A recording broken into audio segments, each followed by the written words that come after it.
ka thiam lo Giêsu tên lâu chu thai ka ro mi kam wal pho na kan si Giêsu nang nong i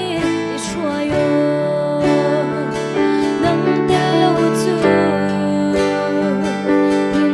ka thiam lo atul ti chun ike quay ter si lo nang mai nen lo chu nan dan thiam na lo Giêsu nan hen un long ka tu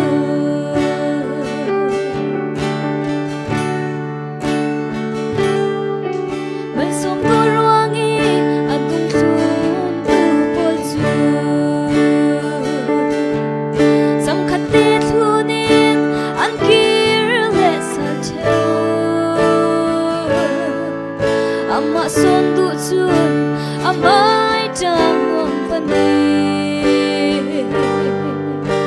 Giêsu ka kir thai lo an ti nang ta lo chu ka thiam lo atul na ti chun ike quay ter si lo nang mai nen lo chu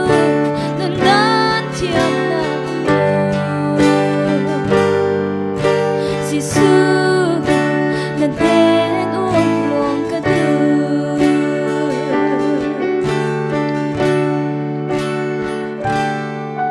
run te swara hin don har na